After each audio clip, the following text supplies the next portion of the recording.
उन्होंने बुक में मेंशन करके चैप्टर नंबर 4 में कि पेज नंबर 232 या 233 के ऊपर जाएंगे और वहां से आपको एडियंस करते हैं।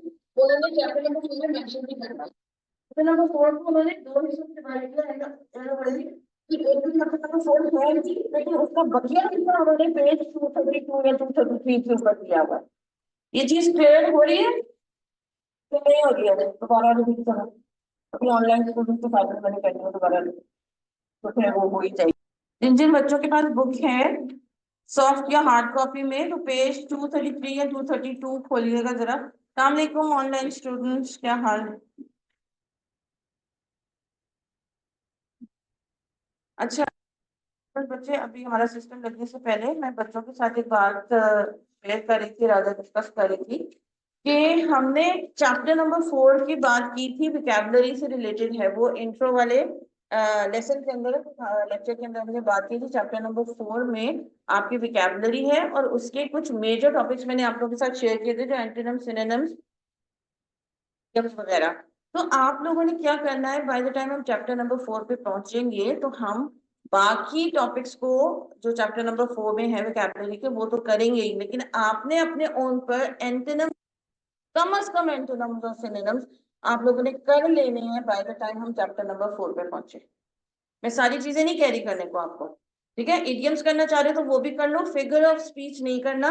एंटोनिम्स, सिनोनिम्स और इडियम्स, ये तीन चीजें आप लोग कोशिश करो कि बाय द टाइम हम चैप्टर नंबर 4 पे पहुंचे तो ये कर चुके हो, क्योंकि ये आप लोगों ने अपने ओन पर ही करनी है। फिगर ऑफ स्पीच क्या है और प्रीफिक्स और सफिक्स वगैरह क्या है, तो कॉन्सेप्ट क्लियर नहीं है, तो वो मैं उस वक्त चैप्टर नंबर 4 का कॉन्सेप्ट क्लियर करेंगे सर्टेन टॉपिक्स के, ताकि फिर जब चैप्टर नंबर 4 पे हम पहुंचे तो वो आप चीजें फिर उसको आगे लेके चलो, जिनके कॉन्सेप्ट में क्लियर कर दूंगी। आधा चैप्टर नंबर 4 आप लोग कर चुके होंगे और आधा हम रिमेनिंग करेंगे चैप्टर नंबर 4 जब हम एक्चुअली चैप्टर नंबर 4 के ऊपर आएंगे। क्लियर है?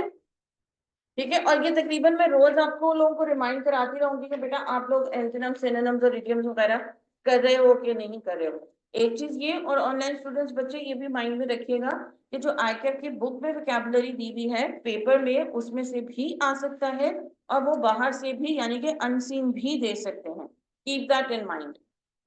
रेशो वेरी करता है, कभी 50 कभी 60-40 होगा, कभी 30-70 होगा, कभी 80-20 होगा। तो हम रेशो का आपको नहीं बता सकते कि कितने परसेंट वो बाहर से देंगे और कितने परसेंट बुक में से, वो वेरी करता है। लेकिन 100% भी बुक में से भी हो सकता है, ये भी होता है कभी कभी कि सारे ही बच्चे बताते हैं कि जी 10 के 10 जो हमारे एमसीक्यूज थे वोकैबुलरी के वो बुक में से ही थे, कभी बाहर से वो नहीं भी देते। तो वो बनाने वाले की मर्जी है कि वो कितना जो है वो बुक में से देंगे और कितना बाहर से देंगे। नो वॉइस, माइक तो ओपन है बेटा। सारा को आवाज नहीं आ रही, बाकी बच्चे प्लीज बताइएगा आवाज आ रही है मेरी?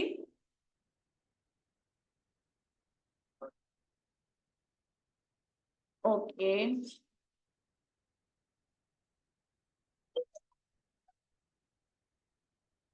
ओके सारा बच्चे, आप जरा अपना चेक करिएगा हेडफोन या माइक या जिसके थ्रू भी आप सुन रहे हो कि कोई इशू तो नहीं। बाकी बच्चों ने हैंड रेस किया, उनको आ रही है। माइक इधर से हमारा ओपन है, तो आप चेक करो जरा अपनी कनेक्टिविटी जो है।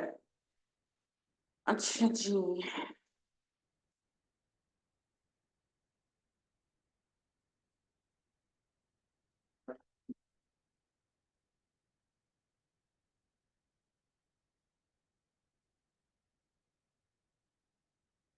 कल हम बात कर रहे थे कि अपने आइडियाज को हम नोट डाउन कैसे करते हैं।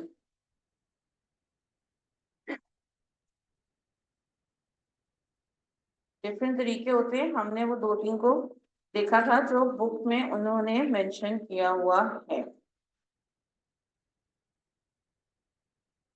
अब उसके बाद अब सेकंड स्टेप के ऊपर आते हैं, जो कि हमारा रफ ड्राफ्ट या ड्राफ्टिंग का नाम होता है उसका, कि जब आप एक्चुअली अब अपना काम करने बैठे हो कि लिस्ट के अकॉर्डिंगली अब मैंने अपनी पीस ऑफ राइटिंग करनी है, लेकिन उससे पहले आपने एक काम करना होता है, ये है कि हमने आउटलाइन पहले बनानी होती है अपना। अब जैसे अगर माइंड में इस वक्त लेके आना, मैं स्लाइड पीछे नहीं लेके जा रही, कि जो कल मैंने एफिनिटी डायग्राम आप लोगों के साथ शेयर किया था जिसमें कॉलम्स वगैरह हेडिंग थी, तो वो तो हमने एक तरीके से अपने पॉइंट्स को जो है ना वो लिख लिया है कि हेडिंग के नीचे ये आएगा, उस हेडिंग के नीचे ये आएगा। या माइंड मैप की अगर मैं बात करूं कि बीच में वो लिखा था यूनिक सेलिंग पॉइंट हमारे प्रोडक्ट का क्या होगा, फिर हमने ब्रांचेस बनाई थी, उसके अंदर हमने तरीके से ही अपनी एक चीज लिख ली।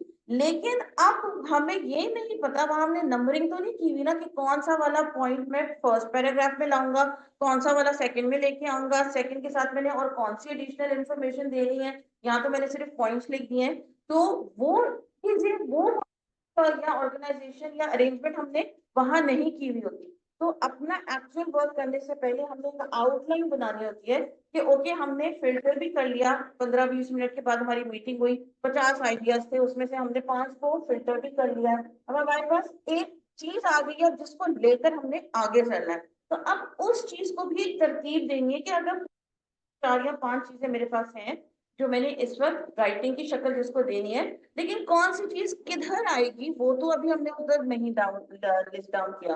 तो फिर हमें कुछ इस तरह की शक्ल की एक आउटलाइन बनानी होती है जो आपकी बुक में भी बनी हुई है, I don't remember the page number.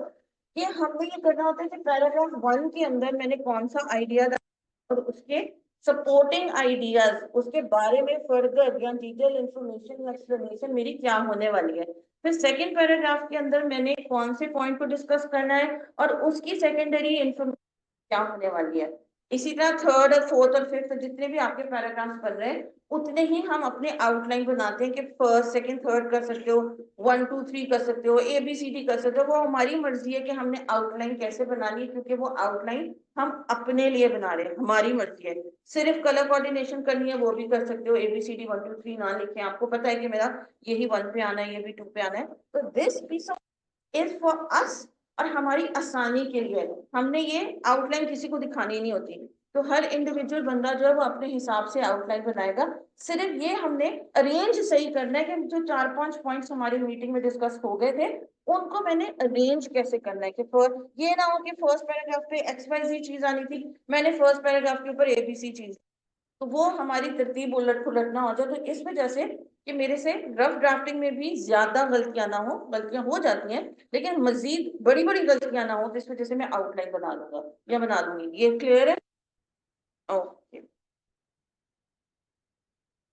कभी कभी जब अब्रप्टली अचानक कोई काम आपको कहा जाता है तो आप कभी कभी राइटिंग प्रोसेस के इस वाले स्टेप को नहीं भी फॉलो कर पाते हो, कि अगर किसी ने कहा है बस 5 मिनट में लेके आओ, तो कभी कभी हमने वो आउटलाइन बनानी होती है क्योंकि ये 4 पॉइंट्स है, इसकी पहला ये होगा, दूसरा ये होगा, ये होगा, बस हमने कहीं ना कहीं अरेंजमेंट करनी होती है। कभी कभी पेन डाउन या नोट डाउन करने का टाइम नहीं भी होता हमारे पास, तो ये इसको हम मेंटली फिर कर लेते हैं और फिर उसका पेपर पेन पे लिटरली नहीं करेंगे।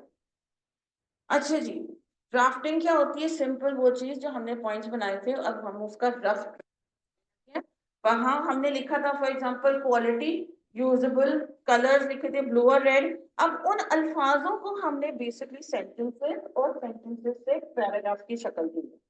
फिर वो हम आइडियाज तो किसी को नहीं ना दे सकते कि कलर ब्लू, रेड, पर्पल और ये वो, एक अजीब सी चीज लगती है। जब आप एक डॉक्यूमेंट बना रहे हो तो डॉक्यूमेंट बनाने का मतलब है कि सेंटेंसेस, सिंपल सी चीज है कि सेकेंड स्टेप में हमने सिर्फ यही चीज करनी है कि जो हमारे आइडियाज है उनको एक बेसिक अरेंजमेंट के साथ हमने एक डॉक्यूमेंट तैयार करना है, चाहे वो हैंड रिटन हो चाहे वो टाइप वाला हो।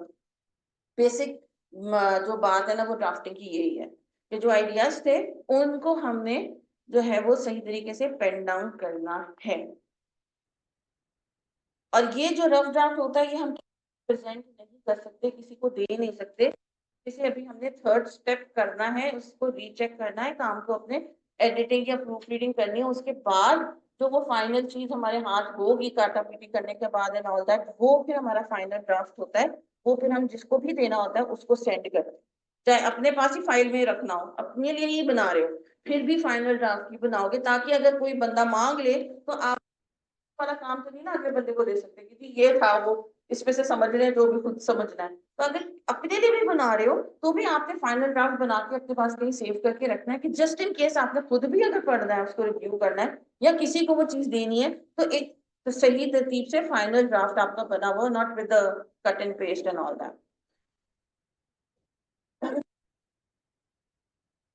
A well organized message is when all the pieces fit together in logical pattern. ये बहुत ज्यादा जरूरी होता है कि आपकी अरेंजमेंट ठीक हो, आपने लॉजिकली चीज लिखी हो, ऊपर की नीचे, नीचे की ऊपर ना लिखी हो, आधी बात ना की हो, मुकम्मल बात ना की हो, फिर दूसरी बात शुरू कर दी हो और पहली वाली बात को आप कहीं जाके नीचे मुकम्मल कर रहे हो, या पूरा ही छोड़ दिया, मुकम्मल किया ही नहीं है लॉजिकली, या एक जिसको कहते हैं एज अ होल वो चीज आपको समझ नहीं आएगी। अगर जैसे फॉर एग्जांपल अगर हम पेंटिंग बनाते हैं किसी इंसान की, हमने बाल बनाए, हमने शक्ल बनाई, कंधे बना दिया, तो यहाँ तक बना रहे हो, लेकिन एक कान बना दिया, एक आंख बना दी, तो वो इनकम्प्लीट फील आएगी कि कंप्लीट नहीं है। या आपने एक आंख ऊपर बना दिया, एक नॉर्मल इंसान की आपकी शक्ल बना रहे हो, तो वो आपका लॉजिकल नहीं लगेगा। ओके, दो आंखें तो बना दी है, लेकिन आंखें इधर तो नहीं होती ऊपर माथे के ऊपर, यूजुअली तो आंखें इधर होती हैं, तो वो एक अजीब सी चीज लगेगी हमें देखने में। तो सेम इज द केस कि जब आपके डॉक्यूमेंट के ऊपर ऊपर नीचे चीजें होंगी, बेतरतीबी से लिखी हुई होंगी, बट सारी चीजें डाली हुई हैं लेकिन बेतरतीबी से, तो वो पढ़ने वाले को डिफिकल्ट समझ में नहीं आएगा। और प्रोफेशनली भी ये चीज गलत होती है। वो आपको बुलाएंगे क्योंकि क्या चीज लिखी थी मुझे तो समझ नहीं आ रही है, तो फिर क्या होएगा, आपका टाइम जाया, उनका टाइम जाया, और उनकी नजर में आप एक अच्छे कम्युनिकेटर नहीं हो, क्योंकि आपकी लिखी हुई या बोली हुई चीज उनको पहली दफा में समझ नहीं आई, चाहे वो आपके बॉस हो, चाहे वो एक्सटर्नल कम्युनिकेशन आप कर रहे हो, यानी कि ऑर्गेनाइजेशन से। अब ये देखो कि अनऑर्गेनाइज्ड मैसेज, सेकेंड वाला पॉइंट पढ़िएगा ऑन योर ओन। मिसअंडरस्टैंडिंग होती है, मिसइंटरप्रिटेशन होती है, कभी कभी आपके जो ताल्लुकात होते हैं अपने क्लाइंट से वो भी खराब हो जाते हैं, जस्ट बिकॉज कि आपने सही तरीके से अपने मैसेज को ऑर्गेनाइज या अरेंज नहीं किया होता। छोटे नुकसान भी हो सकते हैं इन शॉर्ट, और बड़े नुकसान भी हो सकते हैं इससे। छोटा नुकसान ये कि बहुत से डांट पड़ जाएगी, या कलीग के सामने थोड़ी सी इंसल्ट सी हो जाएगी, और बड़ा नुकसान ये है कि आपके जो है वो ताल्लुकात बिजनेस पॉइंट ऑफ व्यू से खराब भी हो सकते हैं। अच्छा, अब ऑर्गेनाइज करने के दो तीन चार तरीके हैं जो बेसिक वो यहाँ मेंशन किए हुए हैं, कि कभी आप कोई चीज लिख रहे होते हो तो कोई चीज आपको सीक्वेंस करने की जरूरत होती है कि ये चीज इस वक्त हुई थी, एक सीक्वेंस में, एक ऑर्डर में चलने की आपको जरूरत होती है। तो वो हमने माइंड में रखना है कि कौन सी टाइप ऑफ राइटिंग मैं इस वक्त कर रहा हूँ, कि मुझे सीक्वेंस को माइंड में रखना है, अहमियत देनी है, या मैं प्रॉब्लम सोल्यूशन वाला कोई पीस ऑफ डॉक्यूमेंट कर रहा हूँ, या मैं कंपेयरिंग और कंट्रास्ट के ऊपर काम कर रहा हूँ, या मैं के ऊपर काम कर रहा हूँ, एडवांटेजेस डिसएडवांटेजेस के ऊपर मैं पीस ऑफ डॉक्यूमेंट लिख रहा हूँ। कौन सा टाइप ऑफ डॉक्यूमेंट है मेरा, उसको मद्देनजर रखते हुए आप अपने डॉक्यूमेंट को क्रिएट करते हो या कंस्ट्रक्ट करते हो। तो ये उस हिसाब से आप अरेंज करोगे अपने डॉक्यूमेंट को।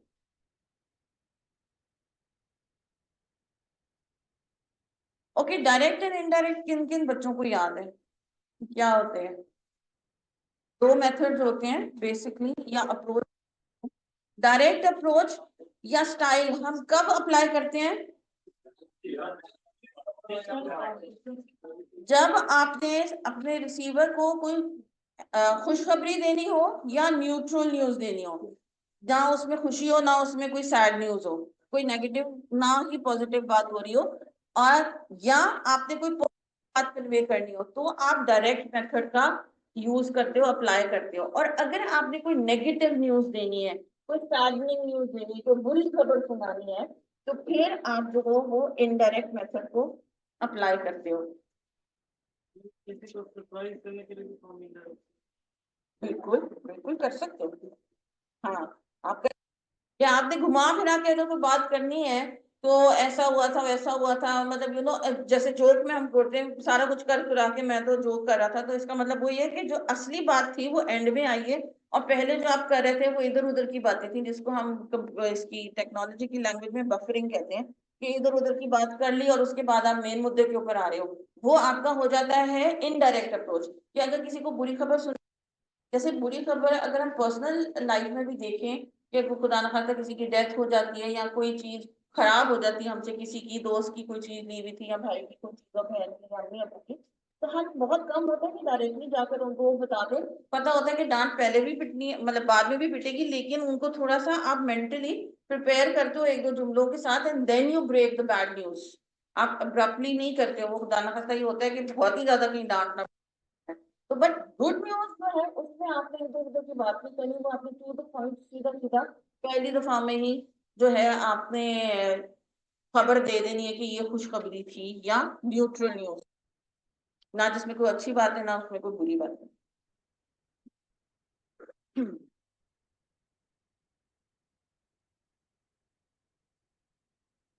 जब आप ड्राफ्टिंग कर रहे हो तो आपको अभी अपने स्पेलिंग्स के ऊपर ज्यादा फोकस करने की जरूरत नहीं है। ये क्या होता है, रीजन मैं ये बता रही हूँ कि यहाँ फुल स्टॉप मैंने डाला है, मेरी स्पेलिंग सही है कि नहीं है। आप अपनी सोच को थोड़ा सा रोक देते हो, पॉज दे देते हो। जब आप एक फ्लो में लिख रहे होते हो तो आप बस फ्लो में उस वक्त लिखते जाओ, क्योंकि थर्ड स्टेप अभी आना है जिसमें आपने अपने काम को रीचेक करना है। तो सेकंड स्टेप के अंदर आपने सिर्फ टाइप करते जाना है या लिखते चले जाना है। थोड़ी थोड़ी देर बाद रुक, आपको नहीं वहां रीचेक करना कि मैंने सही जो है वो पॉइंट डाला है कि नहीं डाला, फुल स्टॉप डाला है कि नहीं डाला, स्पेलिंग मेरी ठीक है कि नहीं है, मैंने एक लाइन छोड़ी है कि नहीं छोड़ी है, ऑल दैट। तो उस वक्त आपने इस चीज के ऊपर फोकस ज्यादा नहीं करना है। आपने सिर्फ अपने थॉट्स जो आपके माइंड में आ रहे हैं कि ये 4 पॉइंट्स थे मेरे, इन 4 पॉइंट्स के ऊपर जो मैं जुमले बना रहा हूँ उस तक आपके जुमले बनाने की जो माइंड में और बिल्डिंग चल रही है उसको नहीं आपने पॉज करना। थोड़ी थोड़ी देर बाद कि ये चेक कर लूं, मैं वो चेक कर लूं। ये आप अपने लिए बना रहे हो। अभी ये ड्राफ्ट जो है, मैंने बार बार यही चीज कह रही हूँ कि अभी ये प्रेजेंट नहीं करोगे, इसमें अगर गलतियां हो रही हैं कोई मसला नहीं है, हम रीचेक करेंगे। तो आपने किसी और को थोड़ी देना है। ये तो जो राइटर है वो अपने लिए ही बना रहा है, अपने पॉइंट ऑफ व्यू से ही। ऑर्गेनाइज राइटिंग करते हुए आपने ये माइंड में जरूर रखना है कि मेरे सारे जो आइडियाज हैं अकॉर्डिंग टू द आउटलाइन जो मैंने सोचा था, फर्स्ट पे ये, सेकंड पे ये, थर्ड पे ये, मैंने सही तरीके से अपने आइडियाज को ग्रुप इन किया है या ऊपर नीचे तो नहीं हो गए हैं कहीं। उस चीज का ध्यान यस आपने रखना है, नॉट निटी ग्रिटी चीज के फुल स्टॉप और स्पेलिंग वगैरह। आपने मेन आइडिया से इधर उधर नहीं होना। जिस जिस सिचुएशन के ऊपर आपको कहा गया है कोई चीज लिखने को या आप खुद से लिख रहे हो, आपका मेन पर्पस तो कोई होगा ना। मेन आइडिया से मुराद क्या है कि मेन पर्पस, मेन रीजन जिसके लिए आप लिखने बैठे हो, उसको आपने माइंड में रखना है, ऊपर ऊपर रखना है कि कहीं आप उधर से ट्रैक से उतर के किसी और चीज के ऊपर ना लिखना शुरू कर दो। फॉर एग्जाम्पल अगर मैं कहूँ कि इकोनॉमी ऑफ पाकिस्तान की अगर टॉपिक है आपका, तो इकोनॉमी ऑफ पाकिस्तान पे ही लिखना है ना, ओवरऑल जनरलाइज इकोनॉमी के ऊपर तो नहीं ना कोई पीस ऑफ डॉक्यूमेंट लिखना। और अगर नॉर्मल इकोनॉमी कहिए वर्ल्ड वाइड कि जी आफ्टर कोविड इकोनॉमी का क्या हाल हुआ है वर्ल्ड वाइड, तो फिर उसमें वर्ल्ड वाइड की बात करनी है, फिर स्पेसिफिक होकर सिर्फ पाकिस्तान की बात नहीं करनी है। अगर आप इकोनॉमी के ऊपर ही रहे हो, लेकिन मेन टॉपिक आपका था कि दुनिया की इकोनॉमी का क्या हाल हुआ है कोविड के बाद, हम बात करें पाकिस्तान की इकोनॉमी का क्या हाल हुआ है कोविड के, तो वो बात कोविड की भी हो रही है, इकोनॉमी की भी हो रही है, लेकिन दुनिया की नहीं हो रही है और पाकिस्तान की हो रही है। तो ये यहाँ माइंड में रखने की जरूरत है कि जो मैंने पॉइंट्स बनाए थे वो भी मेरे मेन पर्पस से रिलेटेड हो। और दूसरा ये कि जब मैं ड्राफ्ट बना रहा हूँ, टाइपिंग कर रहा हूँ या लिख रहा हूँ, तो भी मैं मेन ड्राफ्ट से कहीं मेन आइडिया से इधर उधर तो नहीं हो रहा सेंटेंस बनाते हुए, क्योंकि हम जब अपने ब्रेनस्टॉर्मिंग करें उसमें जुमले थोड़ी लिखे, पॉइंट्स लिखे हैं। तो उन पॉइंट्स को जब हम जुमलों में कन्वर्ट कर रहे हैं और पैराग्राफ्स में कन्वर्ट कर रहे हैं और बना रहे हैं, तो मेन आइडिया को हमने माइंड में रखना है, कहीं इधर उधर ना हम हो जाए। फिर अप्रोच को भी माइंड में रखना है कि मैंने कोई अच्छी खबर देनी है, मैंने कोई बुरी खबर देनी है या न्यूट्रल खबर है, उस हिसाब से आप अपने डॉक्यूमेंट को बनाते हो। कौन सी मैंने मेथड या अप्रोच अप्लाई करना है, ये सारी चीजें हम प्रैक्टिस करेंगे। इसी वजह से ये चीजें समझने की जरूरत है फोकसली, कि जब यहाँ प्रैक्टिस करोगे तो as a teacher I would be comfortable और कॉन्फिडेंट कि ओके बच्चों को पता है कि मैंने ये टॉपिक दिया है, खुशखबरी का है, तो वो किस तरह स्टार्ट करेंगे अपना। या कोई अगर टॉपिक लेटर का या ईमेल का दिया, इसमें कोई नेगेटिव बात हो रही है कि जी इस साल आप लोगों को बोनसेस नहीं मिलेंगे, कंपनी अनाउंस कर रही है, तो ये तो एम्प्लॉयज के लिए तो नेगेटिव बात हो गई ना। तो वो कैसे आप लेटर करोगे या ईमेल को स्टार्ट करोगे, तो ये इस वजह से ये वाली चीजें समझने की जरूरत है। और दो ड्राफ्टिंग क्या होती है एंड ऑल दैट, उससे रिलेटेड कोई क्वेश्चन नहीं आएगा वहां। लेकिन अगर टॉपिक आपको ऐसा आ जाता है कि खुश खबरी है या बुरी खबरी है, तो आपको पता होना चाहिए हमने मेथड को अप्लाई करना है। अच्छा जी, इस वक्त जब हम रफ ड्राफ्ट कर रहे होते हैं तो हमने माइंड में रखना है एक और भी चीज कि कहीं मैंने कोई टेबल्स, कोई विजुअल्स, कोई पिक्चर्स, कोई इमेजेस तो नहीं डालनी है अपने डॉक्यूमेंट के अंदर, या सीधा सीधा मैंने सिर्फ वर्ड्स के अंदर ही लिखना है। प्लानिंग के अंदर डाला था, आउटलाइन में डाला था कि कुछ चीजें मैं पैराग्राफ की शक्ल में लिखूंगा और कुछ चीजें मैं टेबल की शक्ल में डालूंगा, कुछ चीजें मैं बुलेट पॉइंट्स की शक्ल में डालूंगा। तो आया मैंने अपने आउटलाइन को फॉलो किया है कि नहीं किया, मैं बेदहानी में सारा कुछ ही पैराग्राफ में लिखता चला गया। या वाइस वर्सा, कि मैंने ये प्लान किया था कि मैंने पैराग्राफ में ही सारी चीजें लिखनी है, कि लिखते लिखते मैंने बुलेट पॉइंट्स में लिख कर दिया। तो इस वजह से ये भी चीजों को माइंड में रखना है कि टेबल्स, अगर मैंने टेबल्स डालनी है या कोई चार्ट डालना है, इमेज डालनी है, तो कौन से जगह पर डालनी है। फॉर एग्जाम्पल सेकंड पैराग्राफ के बाद आपने कोई चीज डाली थी, आपने वो फोर्थ पैराग्राफ के बाद वो चीज डाल दी है, तो वो चीज गलत हो जाएगी। सेकंड पेज पे डालना था, आपने फोर्थ पेज के ऊपर वो इमेज डाल दिया। आपने माइंड में रखना है कि मैंने आउटलाइन में लिखा था कि मैंने फलाने पेज के ऊपर या फलाने पैराग्राफ के साथ या बाद में ये इमेज डालना है, तो इधर तो गलत हो गया। तो वो भी चीज हम रफ ड्राफ्ट बना रहे होते हैं तो थोड़ा सा माइंड में रखना होता है कि ओके, ये चीजें मुझे डालनी है, तो मेरे पास ये मटेरियल होना चाहिए। लास्टली इज सॉरी, कि फॉर्मल है आपका पीस ऑफ राइटिंग के इन, माइंड में रखो ये राइटिंग प्रोसेस की बात हो रही है, इसमें अम्मी अब्बू को भी, बहन भाइयों को भी खत लिख सकते हो, और प्रोफेशनल राइटिंग भी हो सकती है। ठीक है, यहाँ कोई उन्होंने बुक में भी आपके लिखा हुआ नहीं है professional writing process, simple process.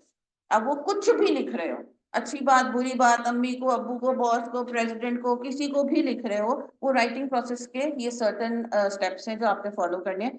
तो ये भी माइंड में रखना है कि मैं जो पीस ऑफ राइटिंग कर रहा हूँ वो फॉर्मल है कि मेरी इनफॉर्मल है, यानी कि मैं प्रोफेशनल होकर ऑफिशियली किसी को ईमेल और लेटर या रिपोर्ट वगैरह बना के दे रहा हूँ, या ये एक सिंपल कजन को जो है ना वो इनविटेशन लेटर दे, एंगेजमेंट हो रही है या बर्थडे है तो तुम आ जाओ and all that. Even text भी अगर कर रहे हो, टेक्स्ट भी तो राइटिंग में ही आ जाता है, राइटिंग स्लैश टाइपिंग में। ओके, आउटलाइन की बात हमने कर ली है, वी मूव ऑन। अच्छा, स्लाइड्स के अंदर मैंने कुछ इस तरह के लिंक्स आप लोगों के लिए डाले हुए, उन बच्चों के लिए सा एक्स्ट्रा पढ़ने का शौक है, तो इसको क्लिक करोगे तो आप जो हो वो वेबसाइट इनके साथ ओपन हो जाएंगी, तो you can read if you want to. जी, the third is review, that is going to be very quick and easy. अच्छा जी, पहला स्टेप अगर मैं रिव्यू कराऊं आप लोगों को, था ब्रेनस्टॉर्मिंग स्लैश आइडिएशन और प्लानिंग वगैरह करनी है अपनी, कि हमने किसको लिखना है, मेरा रिसिपिएंट क्या है, मेरा पर्पस क्या है लिखने का, मेरा मटेरियल यानी कि कंटेंट क्या होने वाला है, उस कंटेंट को मैं सामने वाले तक कैसे पहुंचाऊंगा, यानी कि मेरा मीडियम क्या होने वाला है। तो वो पीआरसी हमको हमने माइंड में रखना है, आइडियाज जनरेट करने हैं। उसके बाद हमने सेकेंड स्टेप पे आएंगे, तो जो आ रही है ब्रेनस्टॉर्मिंग करने के बाद, अब हमने उनको लिखने से पहले आउटलाइन बनानी है, ताकि हम लिखते लिखते भी कोई गड़बड़ ना करें। आप समझो कि हम अपने एहतियात के पॉइंट ऑफ व्यू से ये चीजें बना रहे होते हैं, ताकि फिर हमें दोबारा ही ना लिखना पड़ जाए। थोड़ी बहुत ही एडिटिंग करना एक अलग चीज होती है, अगर दोबारा से ही आपको लिखना पड़ जाए वो एक अलग बात होती है। तो वो इस वजह से हमें दोबारा ना लिखना पड़े तो हम आउटलाइन बनाते हैं। रफ ड्राफ्ट का सेकंड स्टेप है कि जिसमें हम आउटलाइन बनाते हैं और आउटलाइन को फॉलो करते हुए अपने आइडियाज को सेंटेंसेस और पैराग्राफ्स की शक्ल देते हैं। इधर तक क्लियर है? गुड हो गया। और आउटलाइन को साथ साथ ही रखना होता है। अब फिर थर्ड स्टेप आता है, समझो कि हमने अपना रफ ड्राफ्ट बना लिया है, हमारा काम मुकम्मल हो गया, चाहे 10 पेजेस बनाने थे, चाहे 1 पेज बनाना था, चाहे 2 पेजेस बनाने थे, वट हमारा वो काम है, तो रीचेक करना है। अगर आसान इंग्लिश में बोले तो रिवाइज कर लो, रिव्यू कर लो या रीचेक कर लो, आर से ये तीनों चीजें बन जाती हैं। उसमें हमने दो चीजों को माइंड में रखना है, एक एब्रीविएशन है या एक्रोनिम है ARMS, और दूसरी है CUPS। ये स्टूडेंट्स को या बच्चों को समझाने के लिए एजुकेशनल ये टर्म निकाली हुई है, आर्म्स और कप्स। अब आर्म से क्या बनेगा, ए से कुछ बनेगा, आर से कुछ बनेगा, एम से कुछ बनेगा, एस से ऑब्वियसली कुछ बनेगा। तो ये चीजें हमने माइंड में रखती है जब हम अपने काम को रीचेक कर रहे हैं। ए से बनता है आपका एड, कि आपने अपने आउटलाइन को देखना है कि कोई चीज मैंने ऐड तो नहीं करनी जो मैंने आउटलाइन में डाली। जैसे जब मैं रफ ड्राफ्ट कर रहा था तो मैंने वो मिस कर दिया, वो कोई चीज डालनी तो नहीं है मुझे एक्स्ट्रा। क्लियर है यहाँ तक?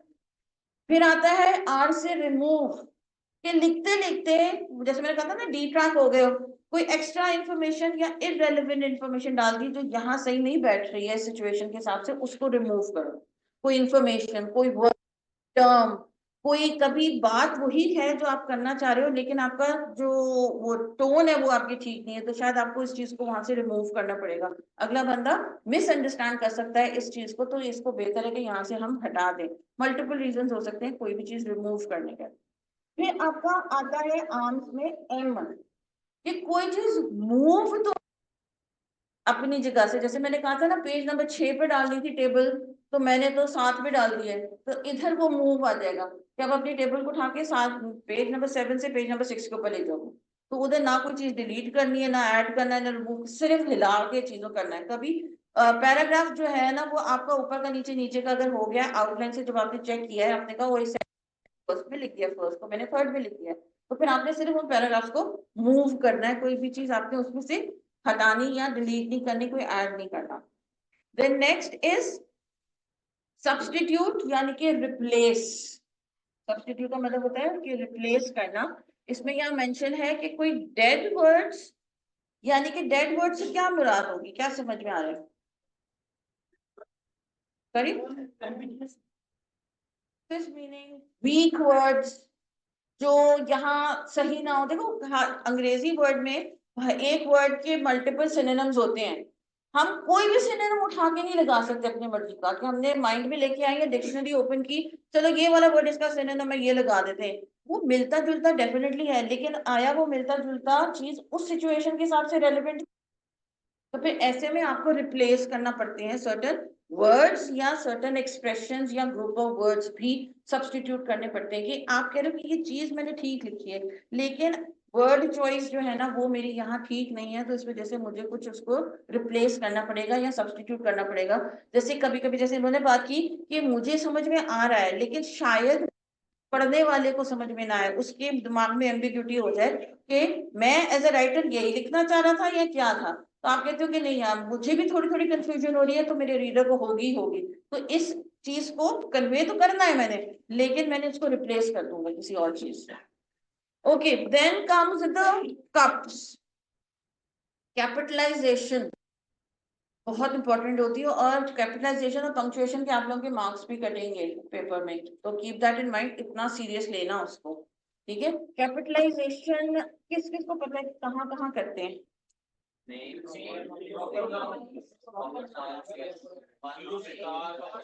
Proper noun start of the sentence, yes obviously. आपके जो नेम प्लेसेस वगैरह वो सारी पता है, वो आपके नाउन और प्रॉपर नाउन के अंदर आ गए। दूसरा आपके डेज और मंथ्स, नो वॉइस सारा बच्चे आपको, सॉरी मैंने जरा देर से देखा है आपका वॉइस का, बच्चे आपको प्रॉब्लम हो रहा होगा। बाकी बच्चे प्लीज जवेरिया फौजिया आप लोग हैंड रेज कीजिएगा अगर आपको आवाज आ, वरना अभी तक बाकी बच्चों से भी कंप्लेंट। हाँ जी, बाकियों को आ रही है सारा। आई थिंक सो कि शायद आपका नेट स्लो होगा, कभी नेट स्लो होता है तो ऑडियो और विजुअल होने में ना डिफिकल्टी आती है। रिकनेक्ट करके देख लो बेटा आप। बाकी सारे बच्चों ने हैंड रेज कर दिया है, उनको आ रही है, थैंक यू बच्चे। अच्छा मैम फर्स्ट चैप्टर रिपीट करवा, यस सिनोनिम्स वाली बात अगेन बता दे काइंडली। अच्छा नेटवर्क इशू की वजह से, ओके ये बात, ओके मुझे अगेन इसमें बड़ा प्रॉब्लम होता है जी। मंथ्स के अगर आप सेंटेंस के अंदर अगर मंथ्स या डेज लिख रहे हो तो आप कैपिटल से लिखो। फ्राइडे सैटरडे संडे या जनवरी फरवरी मार्च लिख रहे हो तो वो चाहे वो सेंटेंस के अंदर ही लिख रहे हो, लेकिन वो कैपिटल लेटर से स्टार्ट करोगे, कीप दैट इन माइंड। अगर आप सर लिख रहे हो, मिस्टर लिख रहे हो, डॉक्टर लिख रहे हो, प्रोफेसर लिख रहे हो, यहाँ टाइटल्स की बात हुई है ना, ये टाइटल्स होते हैं, मिस है, मिस्टर है, सर है, डॉक्टर है, प्रोफेसर है, कैप्टन है, so on and so fourth, तो वो भी आप लेटर से स्टार्ट करना है जो टाइटल्स वगैरह होते हैं। तो कैपिटलाइजेशन को जरा माइंड में रखिएगा। यूजेज आ गया नेक्स्ट वर्ड आपका कप्स का। आपने ये देखना है कि जो वर्ड मैंने यहाँ लगाया है वो कौन सी क्लास को बिलोंग करता है। कि ये नाउन यहाँ लगाना था, मैंने कहीं वर्ब तो नहीं लगा दिया, या मैंने लगाना था तो मैंने कहीं नाउन या कोई एडजेक्टिव तो यहाँ नहीं लगा दिया, जिसकी वजह से मेरे सेंटेंस का ग्रामर भी गलत हो गया है और मैसेज भी कुछ गड़बड़ वाला कन्वे हो रहा है। अगर मैं बात करूं कि इन्फॉर्म लगाना था वर्ड या इंफॉर्मेशन लगाना था आपने, डिस्कस वर्ड लगाना था या डिस्कशन वर्ड आपने लगाना था, तो अगर डिस्कस लगाया तो उस हिसाब से सेंटेंस को देगा, उसके आगे पीछे के वर्ड डिस्कस के से रिलेटेड होंगे। अगर डिस्कशन का वर्ड लगा रहे हो तो उसके आगे पीछे के वर्ड डिस्कशन से रिलेटेड होंगे। तो इस वजह से माइंड में रखना कि यहाँ ग्रामर की मिस्टेक हो जाती है कि फॉर एग्जाम्पल लगा रहे हो, अगर डिस्कसिंग लगा रहे हो तो पीछे आपने कोई हेल्पिंग वर्ब नहीं अगर लगाया है तो वो फिर गड़बड़ हो जाएगी। तो यूज कर रहे हो सही, अगर आप समझते हो कि मैंने हेल्पिंग वर्ब नहीं लगाना तो फिर डिस्कसिंग नहीं करोगे, फिर डिस्कस कर दोगे उसको। ईटिंग नहीं करोगे, ईट कर दोगे, ईट्स कर दोगे। अगर ईट प्लूरल है और सिंगुलर है तो ये चीज माइंड में रखनी है कि जो वर्ड या वर्ड्स, ग्रुप ऑफ वर्ड्स में यूज कर रहा हूँ या कर रही हूँ वो मेरे सही हैं। नाउन की जगह वर्ब, वर्ब की जगह एडजेक्टिव वगैरह तो मेरा नहीं लग गया। वर्ड क्लास को हमें पता होना चाहिए जो हमारे 8 पार्ट्स ऑफ स्पीच है। वर्ड क्लास का मतलब 8 पार्ट्स ऑफ स्पीच जो नाउन वगैरह है एंड ऑल दैट। अगर उसमें कोई गड़बड़ है तो हमें उस पर काम करने की जरूरत है, वैसे तो नहीं है आप लोग गड़बड़। पंक्चुएशन अनदर इम्पॉर्टेंट फैक्टर, कि जब आप रिवाइज कर रहे हो तो आपने ये देखना है कि कॉमा मैंने यहाँ लगाना था तो सही जगह पे लगा है कि नहीं लगा, फुल स्टॉप नहीं लगाया जल्दी के अंदर तो वो फुल स्टॉप लगा है कि नहीं लगा। कुछ चीजें तो अगर हम कंप्यूटर बेस कर रहे होते हैं तो डॉक्यूमेंट जो है एमएस डॉक्यूमेंट वो आपको हाईलाइट भी कर देता है, लेकिन अगर आप हैंड रिटन कर रहे हो तो वो तो हाईलाइट नहीं करेगा।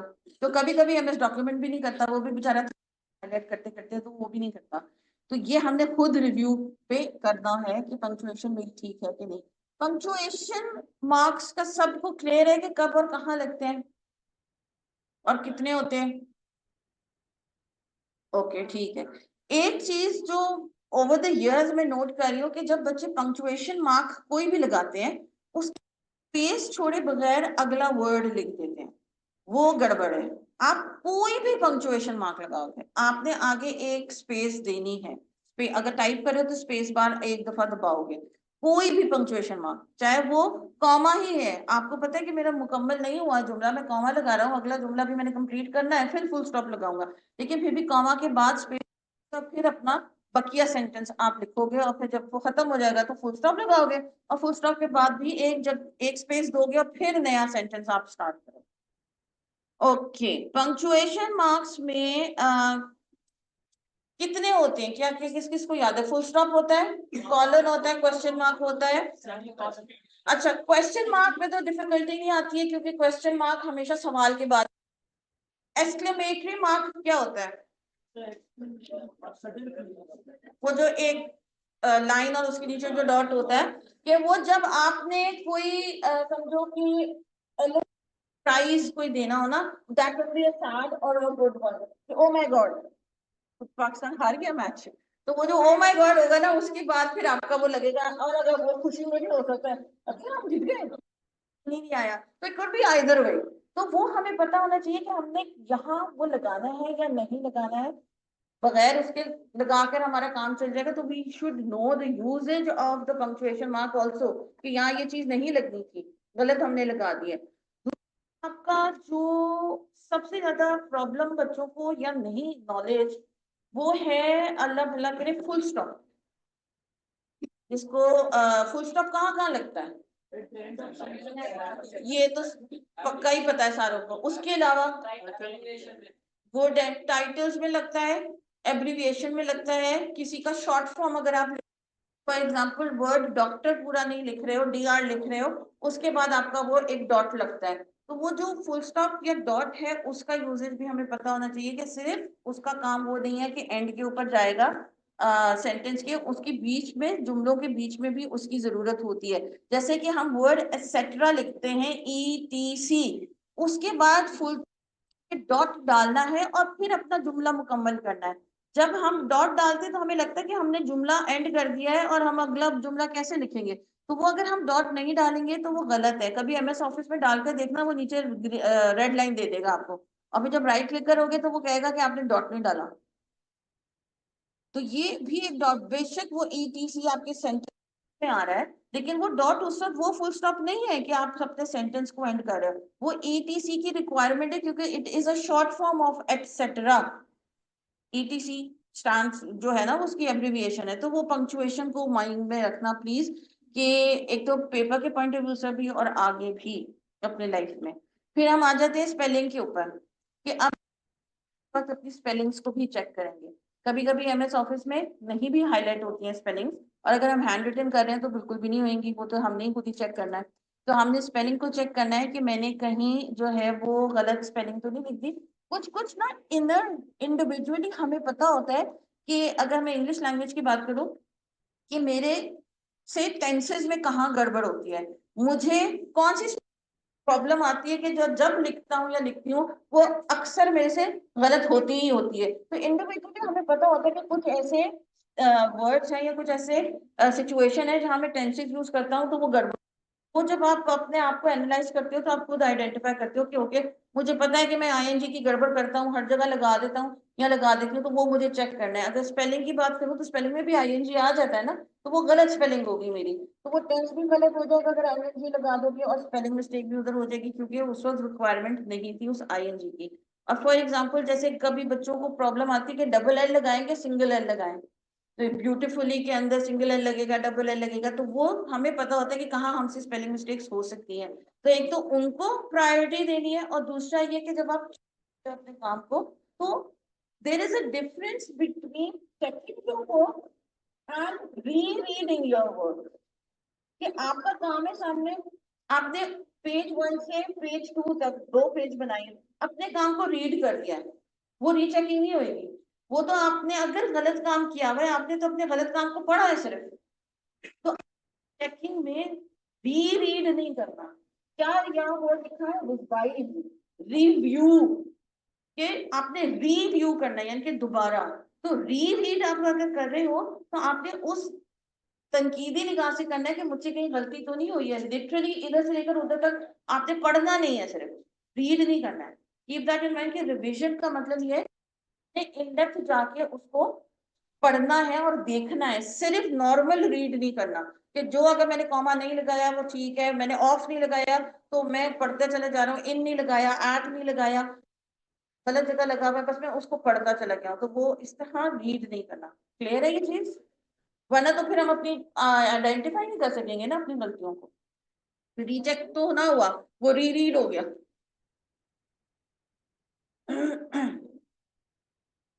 हमारी स्लाइड में जो आगे है वो हमने पहली स्लाइड में ही किया। ये कुछ पॉइंट्स आपकी बुक में से लिखे हुए थे लेकिन चीजें वही हैं जो मैंने अभी बताई हैं। अच्छा, ये चीज एक होती है रिव्यू के अंदर कि यूजुअली जब छोटा मोटा डॉक्यूमेंट हम बना रहे हैं 1-2 पेजेस का एंड ऑल दैट, तो हम सेल्फ रीड भी उसको करते हैं, यानी कि सेल्फ चेकिंग भी करते हैं, अपने काम को खुद ही चेक कर लिया। कभी कभी हमें जरूरत पड़ती है कि हम किसी और को दे रहे होते हैं, सिचुएशन ऐसी होती है किसी काम कर लिया है लेकिन खुद तो रीचेक कर ही लिया है, लेकिन किसी थर्ड सेकंड या थर्ड बंदे को भी आपने रीचेक कराने की जरूरत होती है। उस सिचुएशन पे डिपेंड करता है, नॉट ऑलवेज नेसेसरी कि आपने किसी को कराना है।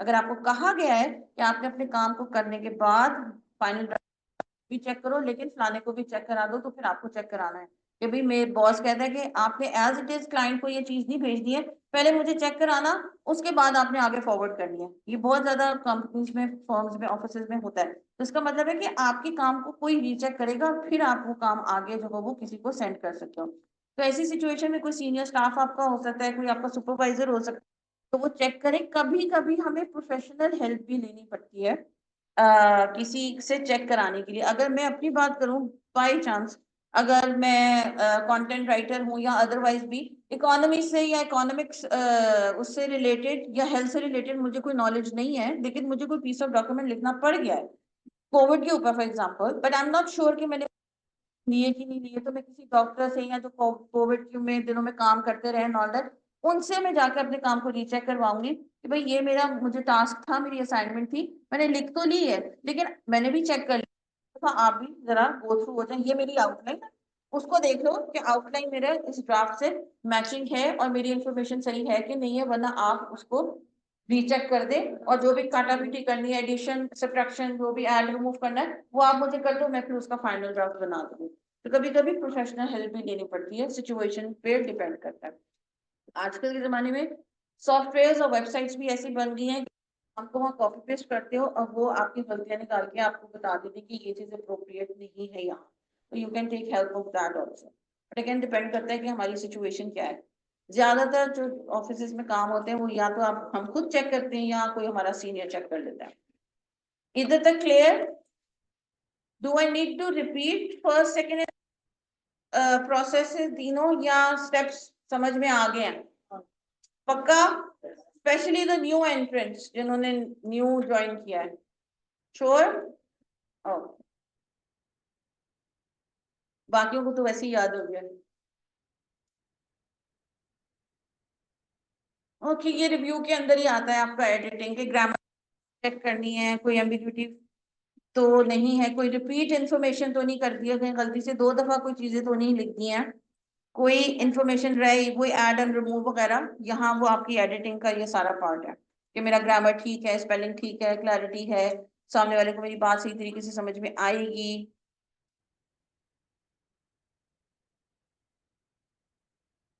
जी, ऑनलाइन स्टूडेंट्स कोई क्वेश्चन?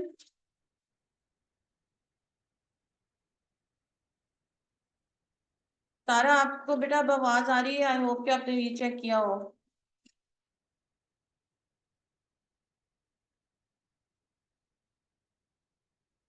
अच्छा, सिनोनिम वाली बात फौजिया ने पता।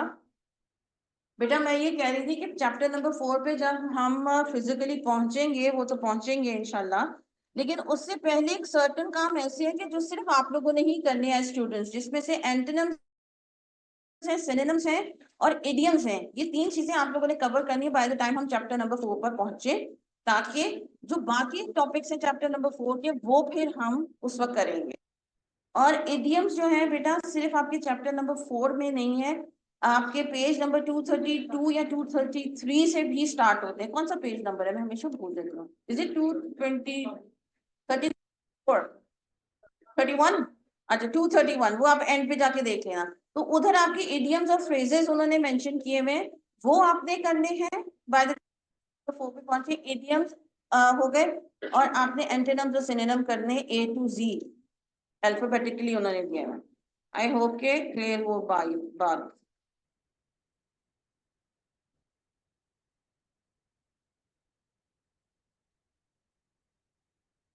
ओके, अब हम चैप्टर नंबर 2 स्टार्ट करते हैं, जो कि है हमारा बिजनेस।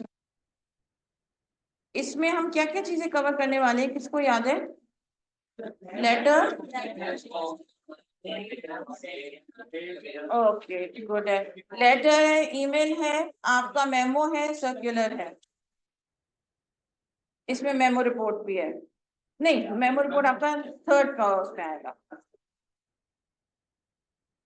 करना चाहें तो हम चेक, क्योंकि वो आपकी लॉन्ग रिपोर्ट है ना, वो हमने सिर्फ पढ़ने के लिए पढ़ना है, लिटरली पढ़ने के लिए पढ़ना है कि आपका करिकुलम का हिस्सा है, आपको नॉलेज होनी चाहिए लॉन्ग रिपोर्ट की, और आगे जाके आपको काम में आएगा। तो जो वो शॉर्ट रिपोर्ट है वो हम सेकंड चैप्टर में ही कर लेंगे। पहले मुझे बताए ना आप लोग कि किस किस बच्चे ने ईमेल कर है अदर देन वो अपना आई कैप को? बस सिर्फ आई कैप को ही की है? आई कैप को तो की होगी ना, ईमेल नहीं की? तो आप लोग को आता नहीं है वो रजिस्ट्रेशन और ये और वो सारा कुछ? तो यानी कि ईमेल किस किस ने कभी लाइफ में भेजी है, हैंड रेज करना। ओके, आजकल तो ईमेल भी ना वो कहती होगी कि मैं इलेक्ट्रॉनिक ईमेल होने के बावजूद मुझे आजकल कोई घास नहीं डालता, सब व्हाट्सएप और ये और वो उस पे ही लगे हुए होते हैं। लेकिन बेटा, जोक्स अपार्ट, व्हाट्सएप भी बेशकली कह रही हूँ, बेशक चलता है ऑफिसेज के अंदर, लेकिन ईमेल्स भी चलते हैं। तो इसमें जैसे लेटर्स भी होते हैं, तो ये जो हम लेटर, ईमेल और मेमो वगैरह कर रहे हैं, हम इनको डिनाई नहीं कर सकते कि टेक्नोलॉजी के आने के बाद सारा कुछ ही जो है वो व्हाट्सएप और इधर उधर सोशल मीडिया पे होगा। इनकी अहमियत अपनी है अभी भी ऑफिसेज के अंदर, तो हमने उसी तरीके से उसको समझने की कोशिश करनी है। What is the time? अभी हमारे पास टाइम है, मेरा अलार्म जल्दी बज गया।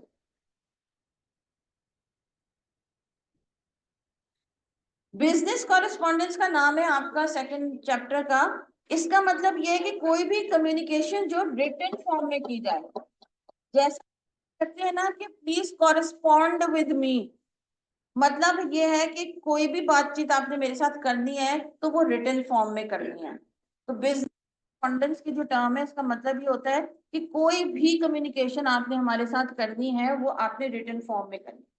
अब वो ईमेल हो जाए, मेमो हो जाए, या आपका लेटर हो जाए, सर्कुलर हो जाए, वो रिटन फॉर्म का मतलब होता है business correspondence. Sorry, first chapter का करेंगे, वो इरफान बताएंगे कि कौन सी डेट, डे। फिर उसी डे पे फिक्स होगा आप लोगों का जो है। सॉरी, एमसीक्यूज ही होंगे वो, क्योंकि ये नहीं बनाने होते, वो गए हुए थे पेपर देने के लिए, वो अभी कल ही आए हैं, तो वो फिर मैं उनसे पूछती हूँ कि कौन सा डेट अलॉट किया है, बाकी टीचर से भी पूछ के तो फिर इंशाल्लाह गूगल क्लासरूम पे आप लोगों का टेस्ट जो है वो अपलोड हो जाता है। जितने का आप लोग चाहो मैं बना देती हूँ, 20 का चाहते हो, 30 एमसीक्यूज चाहते हो, 25 एमसीक्यूज चाहते हो, तो कोई फिक्स नहीं हो। 50 एमसीक्यूज अगर मैंने बना दिया तो जो वो बाकी है ना, उन्होंने फिर आपको बाहर मिलना है। तो मतलब लाइक 20, 25, 30 से ऊपर नहीं होते वीकली टेस्ट में, 30 से ऊपर नहीं होते। और एक फर्स्ट टेस्ट होता है आप लोगों का जो भी, वो बहुत इजी होता है ताकि थोड़ा सा यूज टू हो जाए उससे। और गूगल क्लासरूम पे वो अपलोड हो जाता है, एमसीक्यूज बेस्ड होता है, उसको आप लॉग इन करके अपना जो भी होता है रजिस्ट्रेशन वाला वो ओपन कर, तो आप ऑप्शंस को एबीसीडी को ऑप्ट करते हो, उसके बाद देयर एंड देन जब आप सबमिट कराते हो तो उसी वक्त आपको अपने रिजल्ट भी मिल जाता है कि 20 में से फॉर एग्जांपल कितने आए हैं, या 25 में से कितने आए हैं, और दूसरा गलत जवाब अगर आपने दिया है तो उसका सही जवाब भी आपको उसी वक्त मिल जाता है। तो आप समझो कि वो वहीं चेकिंग होकर आपको वो सारे दे देते हैं, इन्फॉर्मेशन आपको मिल जाती है। तो ये फायदा होता है गूगल क्लासरूम पे अपलोड करने का बेसिक। अच्छा जी, सॉरी, टेस्ट बेटा कल पता चलेगा, इरफान से जो टीए उनसे मैं पूछ के फिर आपको बताऊंगी। अभी I can't say it on my own, क्योंकि बाकी टीचर्स के साथ कहीं डेट क्लैश ना हो जाए कि मैं आपको कह दूं कि हमारा थर्सडे को होगा तो किसी और टीचर ने थर्सडे को टेस्ट ना रखा हुआ। तो यूजुअली के 2-2 3 दिन टेस्ट नहीं रखते एक दिन में अननेसेसरीली, लेकिन कभी कभी हो भी जाता है कि एक दिन में आपके 2 टेस्ट भी होते हैं।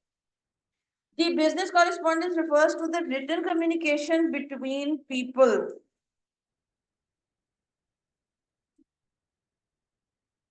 आपकी कम्युनिकेशन जो है वो क्लियर होनी चाहिए है, कंप्लीट होनी चाहिए है, फॉर्मेट में होनी चाहिए है, और बिजनेस से रिलेटेड ही आपने, यानी कि आप जब ऑफिशियल या फॉर्मल कम्युनिकेशन कर रहे हो तो आपने अपने टोन को, अपने स्टाइल को माइंड में रखना है कि मैंने किससे मुखातिब हूँ। मैं अपने अब्बू को लिख रहा हूँ, भाई को लिख रहा हूँ, बॉस को लिख रहा हूँ, या क्लाइंट को लिख रहा हूँ, तो वो आपको माइंड में रखने की जरूरत है। Who has the idea of external communication? पुराने बच्चों को तो होना चाहिए। इंटरनल कम्युनिकेशन जो आप अपने जिस ऑर्गेनाइजेशन में काम करते हो उन लोगों के साथ जो कम्युनिकेशन करते हो वो आपकी इंटरनल कम्युनिकेशन होती है। एक्सटर्नल कम्युनिकेशन आपकी वो होती है जो आप अपनी ऑर्गेनाइजेशन को रिप्रेजेंट करते हुए किसी ऑर्गेनाइजेशन से बात कर रहे होते हो, चाहे वो आपकी सेम फील्ड के ही हो। आप भी हॉस्पिटल में काम करते हो, अगले हॉस्पिटल से आप कम्युनिकेट कर रहे हो, या आप फॉर एग्जाम्पल हॉस्पिटल में काम कर रहे हो तो आप वापडा वालों से कम्युनिकेट कर रहे हो, आप बैंक में काम करते हो तो आप हॉस्पिटल से कम्युनिकेट कर रहे हो। वो आपका एक्सटर्नल कम्युनिकेशन ऑर्गेनाइजेशन जो है वो डिफरेंट भी हो सकती है, सेम भी हो सकती है।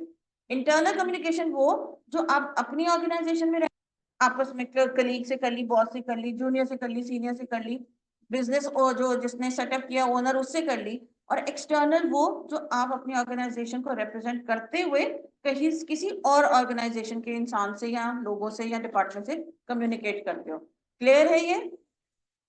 उतनी ही अहमियत आपने अपने उस लेटर और ईमेल को देनी है एक्सटर्नली बातचीत कर रहे हो, और उतनी ही अहमियत आपने वर्ड चॉइस, रिवीजन, टोन वगैरह को देनी है चाहे इंटरनल कम्युनिकेशन कर रहे हो। क्योंकि ठीक है अपने ऑफिस में कर रहे हैं तो चलो गलतियां हो गई तो नहीं, ऑफिशियल कम्युनिकेशन ना है तो बिजनेस कम्युनिकेशन। तो आप जब बिजनेस कम्युनिकेशन कर रहे हो चाहे अपने बॉस के साथ या कलीग के साथ, इसने क्या कहना है, ये तो मेरा दोस्त है, इसने कौन सी गलतियां निकाल दी है, वो प्रोफेशनल है। आप एथिक्स को माइंड में रखो ना, बिजनेस एथिक्स को, कि चाहे आप कलीग को बचपन से जानते हो लेकिन उस वक्त वो आपको आपके वो कलीग है और आप उस वक्त ऑफिस से रिलेटेड बातचीत कर रहे हो, आप अपना उनको दोस्त समझ के उससे बातचीत नहीं कर रहे हो, उसमें चलेगा गलतियां अगर कर रहे हो। लेकिन अगर आप एज एन एम्प्लॉय और उनको भी एज एन एम्प्लॉय लेकर कम्युनिकेट कर रहे हो तो फिर आपकी जिम्मेदारी है कि आप प्रोफेशनलिज्म का मुजाहिरा करो। क्लियर है ये चीज? गुड। अच्छा, बिजनेस कॉरेस्पॉन्डेंस यानी कि रिटर्न काम हम क्यों रखती हैं कि कभी हमें उसका कोई रिकॉर्ड रखना हो, कभी किसी चीज का रेफरेंस देना हो। जैसे मैं एक सिंपल सी बात आप लोगों को कहती हूँ कि रिटर्न फॉर्म में जैसे आप लोग ने यहाँ फीस जमा कराते हो ना सारे बच्चे, तो कोई ना कोई आपको रसीद या इनवॉइस मिलता है ना, तो वो रिटर्न फॉर्म में ही होता है। हमारे पास भी एक पूरा कॉपी एक आपके पास भी रहेगी। जस्ट बिकॉज हमने अगर कोई रिकॉर्ड रखना है, कोई रेफरेंस देना है या कोई ट्रैक रखना है कि कल को अगर हम कहते हैं कि जी आपने तो इस महीने की फीस जमा नहीं कराई, तो आप कहोगे कि ये देखिए जमा कराएंगे, तो आपके पास प्रूफ है ना, तो आप बता भी सकते हो। तो अगर हम आपसे पूछे कि बेटा वो 4-5 महीने पहले आपने फीस जमा करा दी थी कि नहीं कराई थी, तो हमारे पास भी, आप भी अगर कंफर्म करना चाह रहे हो तो हमारे होगा, आपके पास भी प्रूफ होगा, वो रिटर्न में है।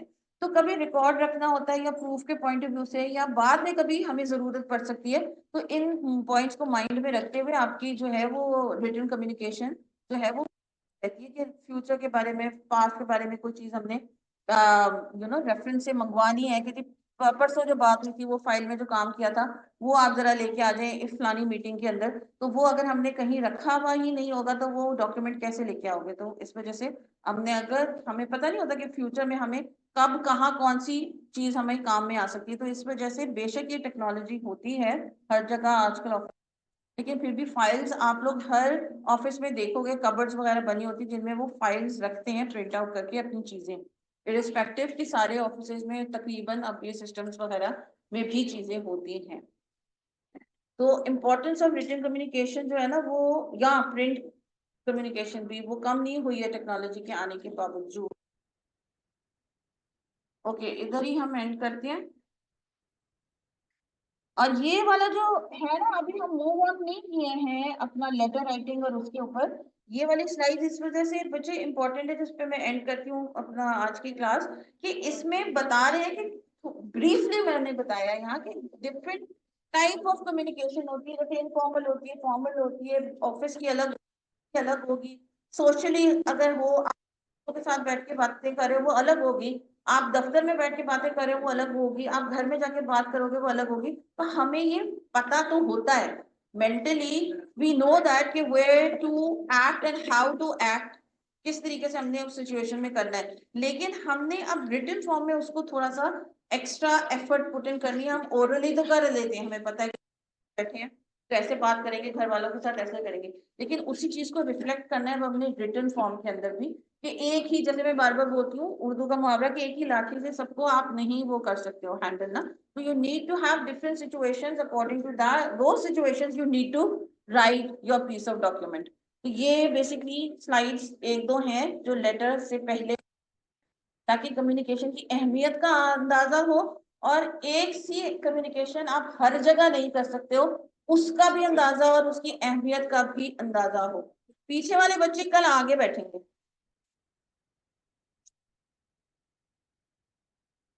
चलिए इंशाल्लाह इस पे हम कल बात करते हैं। ऑनलाइन स्टूडेंट्स या नॉन कैंपस स्टूडेंट्स, कोई क्वेश्चन? राइटिंग प्रोसेस क्लियर है? गुड है।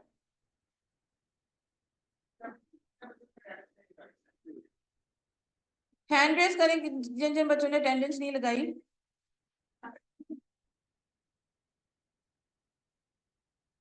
नहीं नहीं, on campus students, online students आप लोगों की